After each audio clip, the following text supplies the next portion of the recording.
Pano ndi Panyasa Voice Box metipereka mpata kwa Malawi osiyanasiyana kulankhula nkhulapo pa nkhani zokhuzana ndi ndale kuyendetsa bwino kwa dziko komanso utsogoleri otsatira bwino malamulo kuno kwathu Malawi. Ndokamba nkhani yoyendetsa bwino dziko, boma la dziko la Malawi motsogozedwa ndi chipani cha Democratic Progressive Party akweza mtengo wa mafuta ndipo Amalawi ambiri akhala kumaganizo awo kuti zimenezi zikutanthauzanji. Ndiye lero tabwera ndi kulankhula kwa Bambo Richard Chimwemwe Mphepo, iwowa amankhulira ku Unified Mtokoto, ndipo chimene akunena nchonena kuti Amalawi kukwera mtengo kwa mafuta ndi vuto lokuti ifeyo tidali kwazatokha Amalawi. Lekele modzi pano Panyasa Voice Box timve kuti chifukwa chani Bambo Richard Chimwemwe Mphepo akulankhula chotere, ndipo akamaliza mwachizolowezi timakupemphani kuti chonde musangochoka mutiuze maganizo anu in the comment section below pompano Panyasa Voice Box.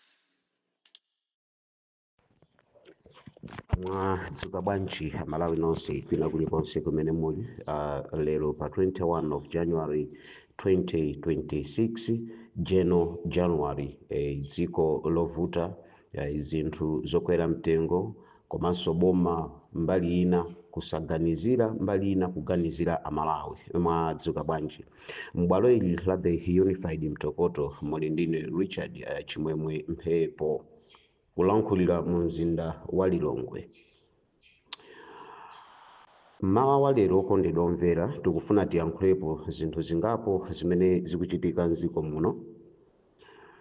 Zinthu zimene tikufuna tiyankhulezi ndinayenera kukupasani this statement zulo. Unfortunately zulo tinali ndi vuto la network, vuto la internet, of which several important meetings amene tinayenera tikhale nawo analephereka dzulo. Issue yanga yambirira imene ndikufuna ndiyankhula apa ndi issue imene tinayenera kukhala nayo pa debate with several party officials and the party supporters from the UDF, from the DPP as well as the MCP and other parties. Unfortunately mkumano umene usudachitike. Sindikudyera ni nthawi yayitali. Amalawi anzanga taona kukwera kwa mafuta, kumene kukwera kwa mafuta amene akwerawa ndizoona anayenera kukwera, koma makwezedwe ake si awawa.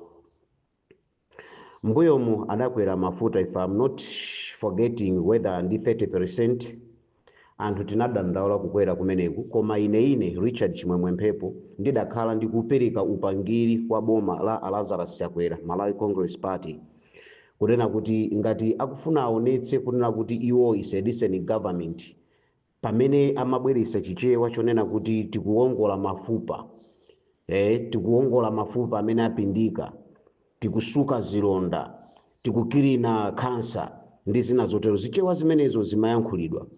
Vuto likadakhala litapangidwa address pano anthu atazolowera kalikali nthawi yawo, koma vuto adalilekerera lili ngati mtengo omwe uja umene Father Eliseo Mtalika adanena ku buku la Luka kuti mulimi wina adali ndi mitengo ya dzipaso, ndipo mtengo wina sumabereka, amafuna audule mtengo. Ndiye wina adapempha kuti ambuye anga mtengo musaudule, chimene muchite apa nchonena kuti ndisireni mtengo ndiupatse nthawi. Anawukumbira zenje, kuwuthirira manyowa ndi zina zotero, koma mtengo uja sudaberekebe zipaso zabwino. Ndimakufuna ndibwerekere mawu amenewa kunena kuti nthawi imene timayankhula kunena kuti issue ya fuel mdziko muno, a president mukuyenera muyione muyankhule ndi akumera kuti fuel akwere mtengo. Timaona anthu aku Tanzania akubwera kuzagula kuno fuel, koma a president ndi leadership yawo including a minister of energy samaona zinthu ngati zimenezozo. Iwo chimene amaona inali sabotage. Timaona anthu aku Zambia zigubu akuzagula mafuta kuno ku Malawi, timaona anthu aku Mozambique akuzagula mafuta kuno ku Malawi. I can bear you an example. Kunati from the district kumene ineyo Richard Chimwemwe Mphepo ni makhala kunchewu, tilima filling station Catex imene machudwa ati Energem kapena ati Engine Malawi, tili ndi Total Energies, tili ndi Puma, komanso tili ndi Petroda munchewu. Ma filling station amene wawa Amalawi anzanga mundiyikira umboni kunena kuti amazaza ndi ma intruders, anthu obwera amene amalowa mdziko muno munjinga za moto, ndipo ife Amalawi tidaona chisangalalo chinkondwa ndikumaona kuti apa tapeza mpata wopangira business zathu zinthu ziyende, chifukwa by then mafuta amagulisidwa pa pump 2500. boma la Malawi ndikumakhala ndi economic crisis, chuma mdziko mulibe, forex mulibe, ndikumakongola kapena kuti kungongola kubwereka ndalama mafuta kuna kuti apezekemo, ndicho linga chofuna kukonza mbiri ya chipani kunkhani za ndale. Mafuta aja akabwera amalowera ku Mozambique, amalowera ku Tanzania, amalowera ku Zambia. Enanso Amalawi ngati mukukumbukira tili ndi issue imene matankala ena amafuta adayenda njira zachidule zimene pakana lero Amalawi tili ndi mafunso. Koma nthawi imeneja timafotokoza kunati kwezani mafuta, chimene timanenera kunati kwezani mafuta, ambiri amadana nazo ayi mukakweza mafuta katundu akwera. Ndimafuna ndiyankhule chonchi Amalawi, we need to be honest sometimes. Mafuta ato amene amakweraja pa pump kuti asapezeke ndi ifeyo eno ake Amalawi. Chifukwa chani? Chikondi cha pandalama. Osadziwa kunati pamene tikukonda ndalamazo tikugwetsa dziko lathu. Lero zikutibwerera zinthu ngatizi. Amalawi tinafika pogula 1 liter 12,000. Mtengo wa galimoto zimene makwera pa 1 liter 12,000 ewo suda sinthe angakhale titasintha boma mafuta ndikupezeka ataonjezera pa 35 adaonjezeranso mtengo. Ndifuna mumvetsetse chimene chikuti Amalawi sometimes tikamadandaula yes tikuyenera tidandaule ndipo boma tikuyenera tilizuzu ndipo tilizuzuladi. Koma tikuyenera kukhala so responsible pa zinthu zimene timachita. Chimene timakambira kunati boma likuyenera likweze, timafuna kunati fuel reserve yathu ikhale ya ifeyo Amalawi. Chifukwa by then ma filling station ndakuuzani aja fuel pamene amagulisidwa 2,500 petrol. Dziwani kuti pa Biriwiri filling station ya Mozambique anali pa 4,600. Boma filling station ya Mozambique pa Lizola anali pa 4,600. Tikapita madera akuchiponde Mangochi Chiponde kumene kumalowera madramu from Mozambique kumazagula kwawoko ali pa 4,600 ya kwathu kuno ku Malawi. Zimene ife Amalawi tikanangolola nthawi yomwe ija ndikukweza mafuta awa ndiye kuti business imene apu Mozambique amapanga, a Tanzania amapanga, a Zambia amapanga towards dziko lathu ife nkumasauka, dziko lathu makhala panda ndalama, katundu ndikumakwera. Zimene zisizikadachitika. Koma izi zimachitika chifukwa nati andale athu amayang'ana ndale, amayang'ana kampeni, amayang'ana kuti ife tithera pano, angakhale maganizo abwino a Malawi anali nawo otipatsa. Tinali ndi mkulu wina wake ku Malawi Congress Party wanzeru zake kwambiri Isaiah Sungani Moyo. Anakhala akufotokoza kuchithandiza chipani chawo kuna kuti pali zinthu zina as a government zimene munayenera kuganizira kuzipanga subsidize, koma think of what? Amapanga subsidize ndalama zimene akuona kuti iwo ziwathandiza, amapanga subsidize kapena no kupanga adjust ma allowances awo, ma payments awo without thinking of a common Malawian kumudzi. Mavuto awa Amalawi ndochita kuwakonza.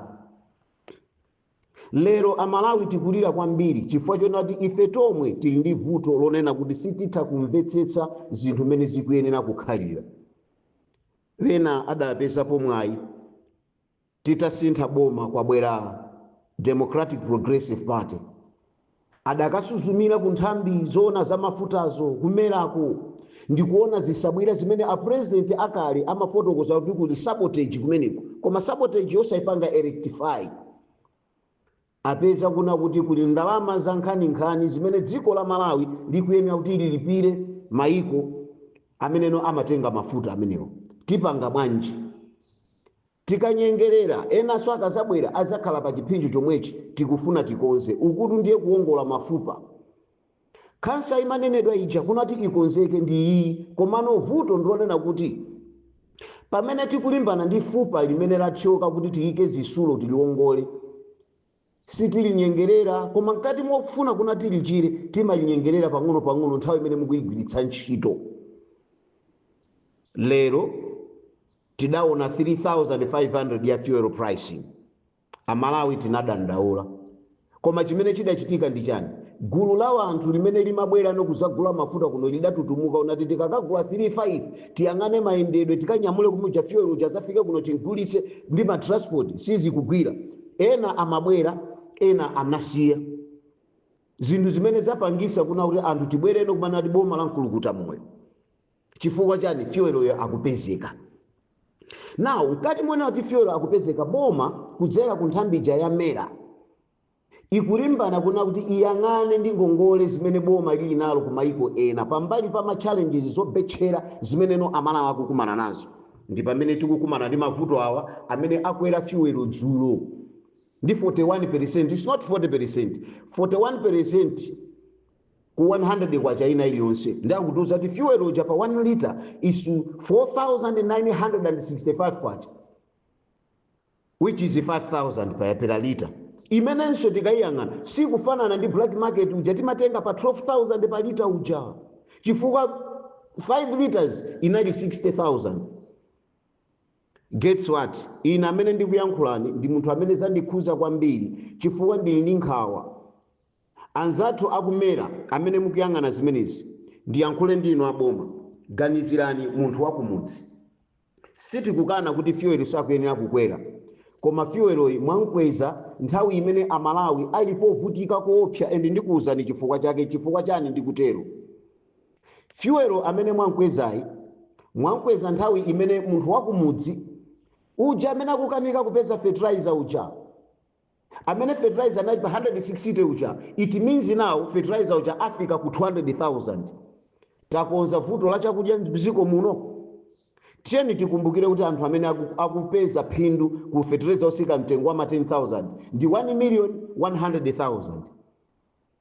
Pa 1,100,000 it means 22,900,000 people they are struggling kuti apeze fertilizer. Chimanga chikufira.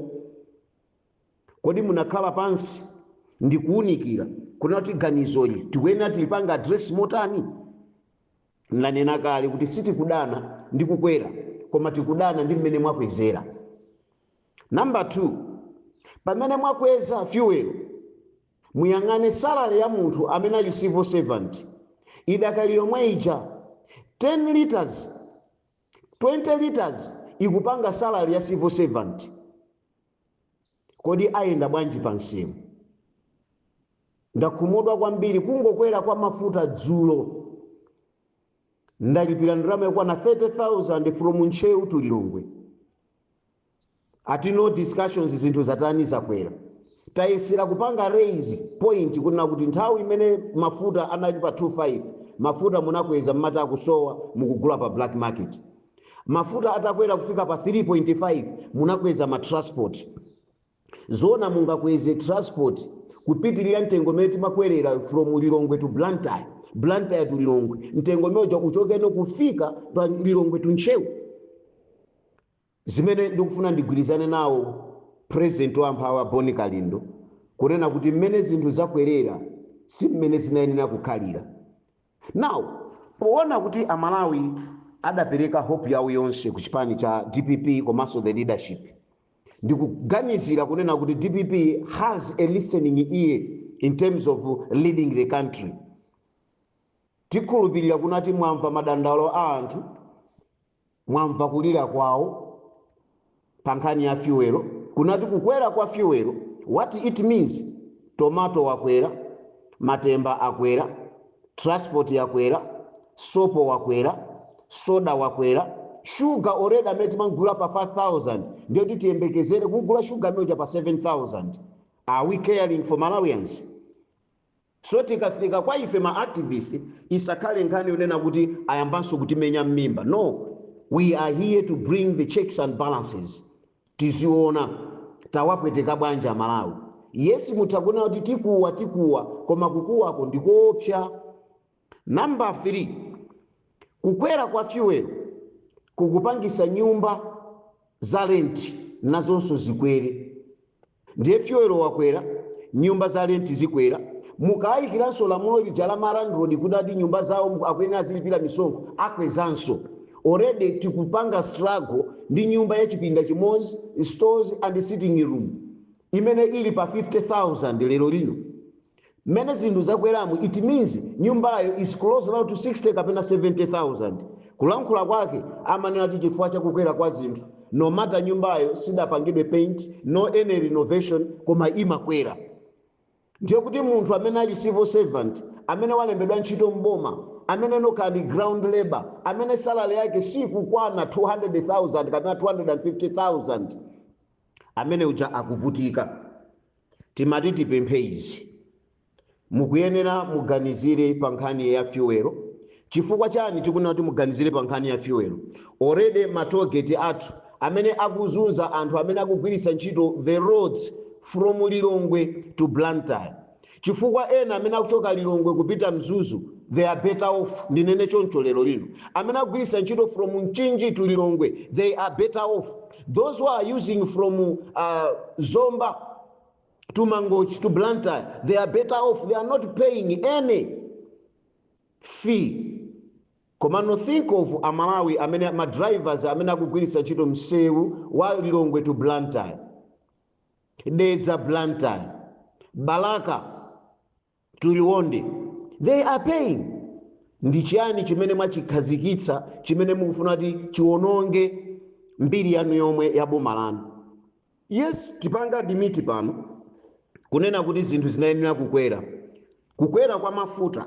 Tidanenapo kunena kuti boma lija linayenera litakweza, and awawa akadakhala mwina atakonzako mbali ina ya ngongole zimeneno zikutchulidwa za malanded cost ya fuel zija zikadakhala zitakonzedwa, koma lapeza ngongole malo mwake lifuna lifinye pakamodzi. Timafuna tinene kunati tapota nanu bwana, tapota nanu your excellency, kambiranani ndi amene apezani njira yopangira adjust mtengo wankisa. Sitingachoke pa 3.5 ndi ukafika pa 5,000, kukweza ndi 1,500, because change chanu cha 35 kwa chacho si change chimenecho si change.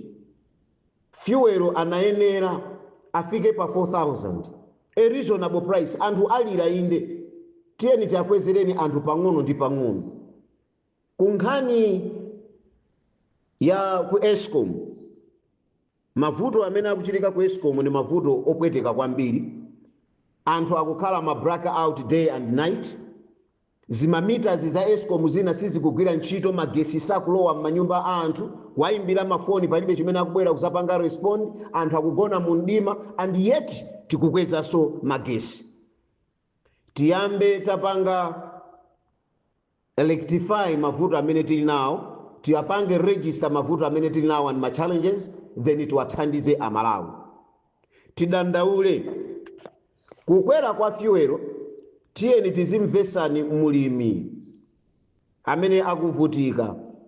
Mulimitu boma ili lamvetsetsa kwambiri kunena kuti dziko muno muli njala, anthu 4 million ali pa mavuto a njala. Tiyeni tithandize mwakwanisa kupanga adjust mitengo ya chimanga chimene Amalawi okha amene anagula fertilizer modula kulimisa kumunda, mankhwala, aganyu ndi zina zotero, transportation, fumigating ya chimanga kuti chikhale chotetezeka kufikira lero, mitengo yawo ndikumapangirabe adjust ndi kumvesesa kuti chimanga chiwonongeka kufikira pona kuti boma lakapanga purchase chimanga mdziko la Zambia chimene chikugawidwa, china chimene chikugulitsidwa, anthu atsisa mtengo. Lero, do you think the very same 20 to 30,000 ya chimanga chimene akugulisa isampindulirenso munthu, isakwanisenso kuthira munthu mafuta kuti apange business? Zinthu zikuyenda. Ndakusokosera ukulinga uku utamva, ndakusokosera kulinga utamva mwapha business. And izizi kuti mulimizi muyendere, ndi kuti chimanga chija mmati chitsike chija, chimangacho chikwerera chikwere. Chimangacho chikwere chifukwa mulimi walephera kukagula fertilizer, chifukwa chonati chimanga ndichotsika. Akuyenera agulise matumba ngati kuti akapeze thumba la fertilizer, matumba 4 to matumba 5, akapange purchase thumba limodzi la fertilizer. Akadzakolola mukufuna imwe udzagulise chimanga chake pa 15 kapena 20,000. Transportation yochosa kumunda chimangacho kuti akafike nacho aganye otonola kapena kutonoletsa chimangacho, ma empty sacks ni mankhwala othira zokwera mtengo. Boma likuyenera tiliganizire, tikufuna a quick adjustment ya fuel, and at the same time a quick adjustment ya toll gate. Toll gate itsitsidwe, sili kuti muchose mitengo koma tsitsani, chifukwa ndakuwuzani kunati amene akupindula nayo kapena amene akupwetekeka ndi toll gate ndi amene akugwiritsa ntchito Lilongwe to Blantyre, Dedza to Lilongwe, Nchewu to Balaka via Zomba. Anthu amene ndi amene akumva kuwawa kwambiri, koma pali ena amene akuyenda mwamtendere dziko momwe muno. Kodi ndalama zimene mwakhala mukupeza sizingakwanise kumanga msewu wa Mchinji tollgate, msewu wa Mzuzu tollgate, msewu wa Mangochi tollgate, sizingakwanise msewu wa Mulanje tollgate kuti zinazi ziyende? Why are you punishing only those who are using the M1? So the government has to think of this. The government has to address this. Panopa zinthu zavuta. Angakhale wa njinga ya moto kumutenga njinga ya moto choka mtown depot kupita pa Chisapo is 80,000. Nkhani yake fuel watani kodi wadula. Amalawi tikulira nanu limodzi. Boma ili tikukhulupirira kuti ndirakumva. Pamene tanyadira kuna 100 days mkulukuta moyo government akuchita ntchito yawo, ndi pamene amalawi tikulira. Tinayenera tithandize ndithu, aboma mumve ndithu. Mwapanga address bwino anzathu amera, munali press briefing yabwino kwambiri, koma chipinjo ichi chimene mwayika nacho amalawi ndichovuta kwambiri, ndicholephera kuti achiwale, ndipo chizatipweteka mpaka na kalekale. Let's come together and address this matter. Ndikunena kuti fuel anayenera kukweza, endi linali gawo langa limene ndinakhala ndikufotokoza kunati kwezani fuel. Koma mmene mwakwezera fuel sitikudziwa kunati mukufuna muononge mbiri ya ndani. Mudzionongera nokha. Kumbukirani mabishopu anati atichosere mwalaundi nani, ndipo amalawi tidakuza nati Yesu adanena kunati musalire ine koma muzilire nokha. Amalawi anazilira okha. Funso limene angakhale nalo ndionena kuti kodi kuzilirira kuja amalira kuna kuti azipweteke m'maso mutuluke magazi, ana alephere kudya, ana alephere kumwa tii, anthu alephere kukhala palenti.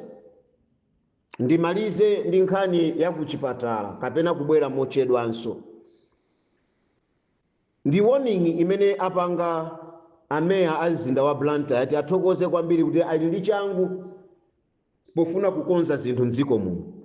Koma warning yomwe ipite kuchipatala, more especially kwa ma doctors amene mazitchula kuti adotolo akulu zipatala, mukusiyirira zinthu. Enanso amene mukupanga zimenezo ndi inuyo madokotala enieni. Kuntchito, nthawi yobwera kuntchito anthu akuvutika, malayeni akumakhala akuluakulu, polembera anthu sadayambe kulemba, kuyamba kulemba 10 koloko koma anthu mumafuna ntchito. Akapanda kukulembani boma sili kulemba. Kunjaku kuli anthu ambiri amene tikufuna ntchito ya mchipatala, amene tikufuna ntchito kumakhansoku, amene mukuona kuti mukayambe kaye mwalima 9 o'clock mukufuna mukayambe kugwira ntchito. Kumakhotu, makhoti clerk, oweruza amene mukubwera nthawi yanu imene mukuyidziwa, kuyiwala kuti muli mafailo akuluakulu amene mukuyenera kuti muakonze. Tapota nanu kuchipatala cha Ntaja ku Ministry of Health tidakuwuzani kuti kuli dokotala kumeneko amene amalekerera matenda angozi aja mpaka anthu nkumamwalira, iye ali kukachasu. You are supposed to rectify those problems. Ndanena za chipatala cha Ntaja mpaka anamwino ena kumeneko akulakalaka dotolo amene anapangidwa transfer pa Ntaja kupita ku Chikwewu kuti abwerere. Ndakusokosera kulinga utamva. Mukhale ndi mawu pambana. Ine ndine Richard Chimwemwe Mphepo, the Unified Mtokoto. Thank you.